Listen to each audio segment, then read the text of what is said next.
So if you know a marketing team is falling apart or simply not growing, it is not happening by accident. It's not bad luck or timing. It's not the marketing, and it's definitely not just about signing up more people.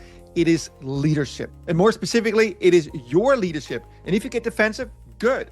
Because what I'm about to share with you can fix everything. I've seen this pattern over and over again. People join, they get excited, they bring in a few people, and then everything starts to slow down. People stop showing up, the team collapses. And then they say people are lazy or it doesn't work. No, that's not it. There are very specific reasons. And if you fix these, everything changes. Point number one, you're building alone. You're trying to do this by yourself without working with your upline. That means you're not leveraging their experience, their credibility, and their influence. And that is costing you massively because people don't just trust you, they trust proximity to success. And you're removing that. And moreover, you're also guessing your way forward instead of learning what actually works. So here's the pattern. The people who fail, I see it almost invariably.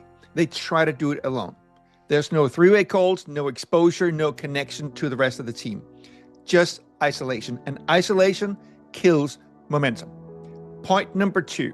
You don't have a system. You're basically just saying whatever feels right. And maybe you're good. Maybe you're even better than the system. But here's the problem. Your team is not you. They can't copy your instincts, your experience, and your confidence. So what happens? They try, they fail, and they quit. And this is classic for people with sales experience. They look at the system and say, well, this is too basic. And they're right for themselves, but they're wrong for building a team because this business is built on an amateur army. So your system must be simple, repeatable, and duplicatable. If it only works for you, you might make some money, but you don't have a scalable business. Point number three, you're actually not really leading. You're waiting to feel ready, waiting for confidence, waiting for a big team. And meanwhile, you're invisible. You don't step up or speak up at the trainings. You stay in the background on the webinars. In other words, you don't lead, and then you wonder why no one follows you. Understand that your team doesn't do what you say. They model you. So if you're passive, they become passive. Leadership is not a title. It's visibility. You step up first, and when you do, people start treating you like a leader and want to follow you. Hey, before we go any further, I want to give you a gift that will really help you build the team that you deserve. It's the Team Builder Blueprint. It contains 15 leadership secrets that transform distributors into top builders. These were some of the principles that allowed me to build a team of 10,000 people in 2 years with crazy duplication. I did that from only signing up 12 people and really only working with 3 of them in depth. You can get this report by finding me on Facebook or LinkedIn, and you will find the links in the description. Now let's get back to the training. Point number 4, and this one is really big, and that is that your vision is too small. If your goal is to make, let's say, $1,000 to $2,000 a month, what are your people going to be making? Well, less, because their income comes through you. So a small vision creates small belief, which leads to small actions, which leads to small results. And worst of all, no excitement. People don't join for an extra $300. They join for freedom, transformation, a different life. And here's the kicker. You're not attracting serious people because your vision is too small for them. Why would someone who wants to make $20,000 or $50,000 a month want to follow someone who wants to make $1,000 or $2,000? So you're not attracting low-level people. You're simply filtering out the high-level ones. Point number 5, you're not committed. You're building in multiple companies, trying to build more than one thing. And you call it smart, but it's not. It's divided focus. You're not building a team. You're running a convenience store, a little bit of this and a little bit of that with no clear direction. And people feel that. You don't see leaders making $30,000 or $50,000 a month while being split, because at that level, focus is everything. You don't play for 2 teams. You don't build 2 missions. Commitment builds belief. Point number 6, you're pushing people.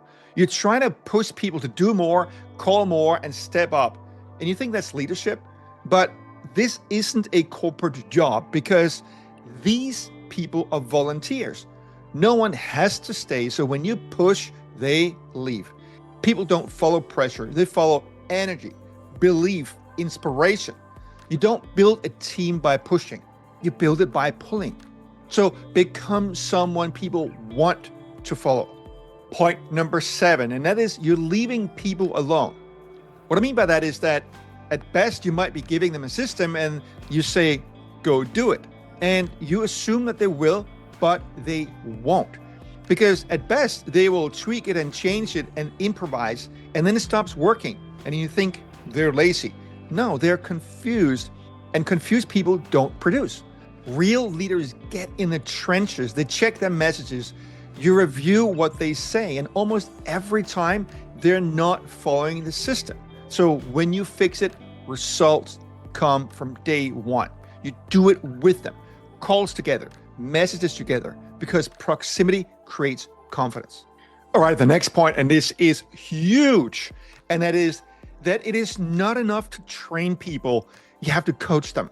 But almost everybody really misunderstood what coaching really is about. If you understand this point, the way I explain it now, you probably understand leadership at a deeper level than 95% of people in network marketing. You see, training is necessary, but training is not going to move people. So when I say training, I mean training in the compensation plan, what's in the products, how do you talk to people, all that kind of stuff. I'm not saying you shouldn't do that. That's also necessary. But what leadership really is about is the ability to move people, to help them refocus when things go wrong, to help them get outside of their comfort zone, to grow as a human being. And see, this is where so many people go wrong. Get this one thing that I'm telling you now, and you're ahead of most people. And that is, if the only thing you can do is tell your team what the company can do and what everybody else can do, there is no reason to follow you.